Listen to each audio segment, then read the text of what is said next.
Okay, welcome back to Chapter 4, Character Introductions. This is probably one of my favorite chapters.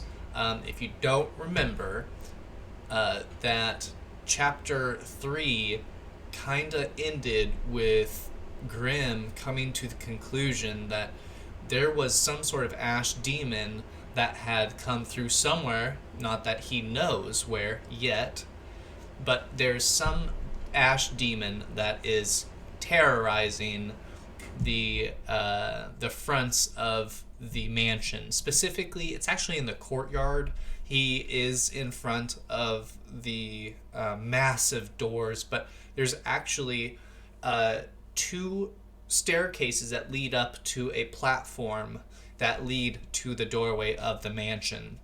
The ash demon is kind of in the courtyard that is lined with beds of kind of dying roses and things like that, just to kind of put you in the situation that he is in. So he comes through the forest worried after seeing this bright beam of light, which we'll get to in just a moment, and this is where we are at. So thank you for joining me. Let's go ahead and jump into it.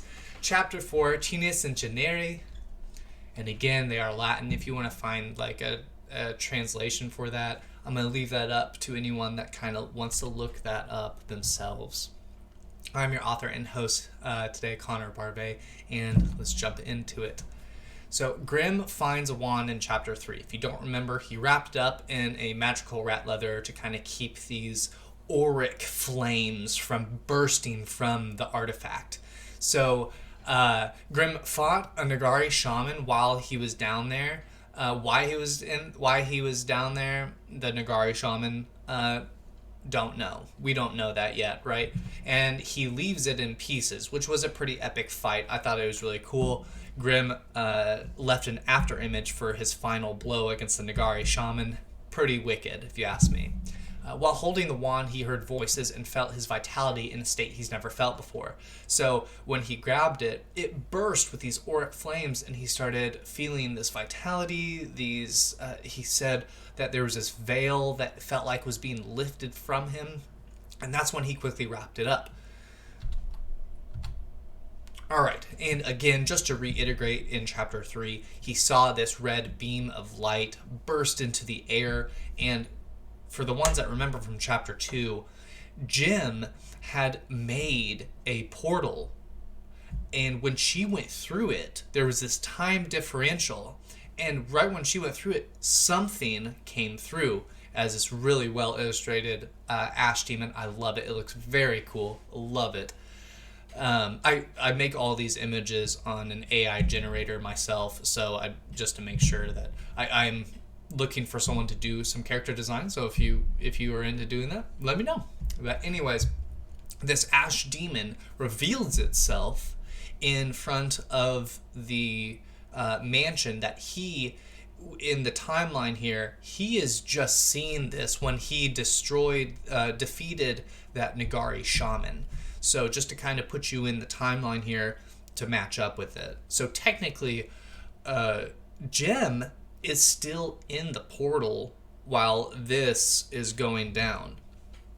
So Grimm is worried, and he prepares himself to fight this unknown demon of ash and unaware of Jem's well-being. He was very worried about Jem, obviously being his little sister. He knows full well that she can take care of herself, but she's her bigger brother. Of course he wants to do something, and plus he is staring at a giant demon in front that he's never seen before. He's very fully unaware. He can smell the disturbing scent in the air. That's kind of which led him, before he went through the perimeter, he got this feeling he could smell the damned scent of it, right? So in this chapter, Grimm is going to attempt to kill the demon.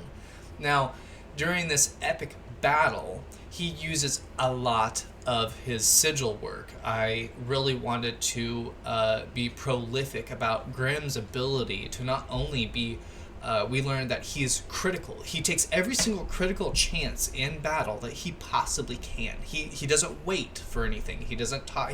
He takes every critical step seriously.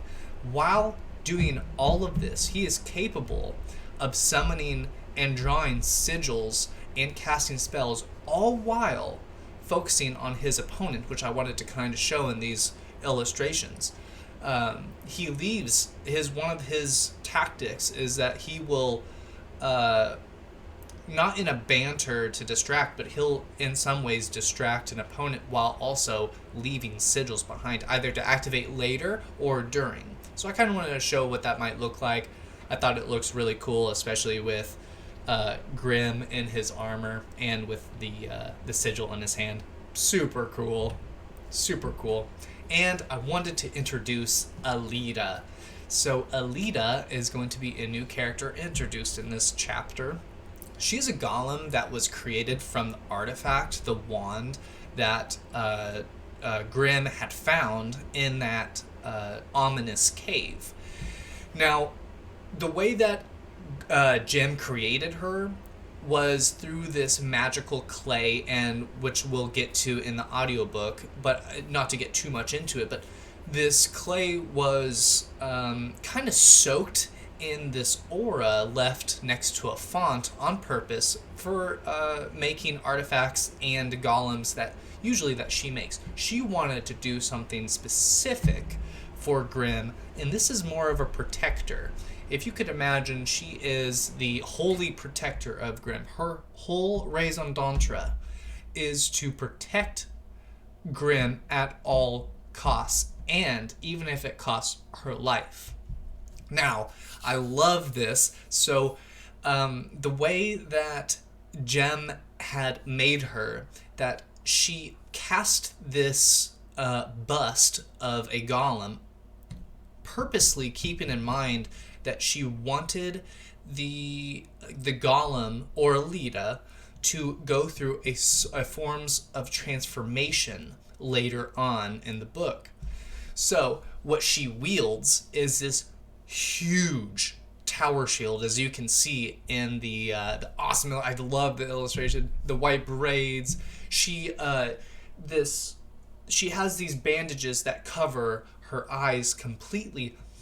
Now, what she can do, that voice that we were hearing in chapter 3, kind of reveals itself here. This was Alita talking to Grim, already kind of starting to soul bond with Grim. Now, there's other procedures to be done, which we will get to in the audiobook, but I just kind of wanted to go over and go through kind of her perks. So for the perks for Grim is sustained. He no longer needs to take that starlit potion that Jem commonly makes for him. So that takes off a little pressure and a mana cost from Jem herself. So there are a couple things going on that I want to go through with Alita, which is so cool. She's probably one of my favorite characters. I'm sure you guys are going to love her as well. But without waiting too long, I hope you get to the chapter 4 audiobook. It's going to be super fun. It's one of my favorite chapters.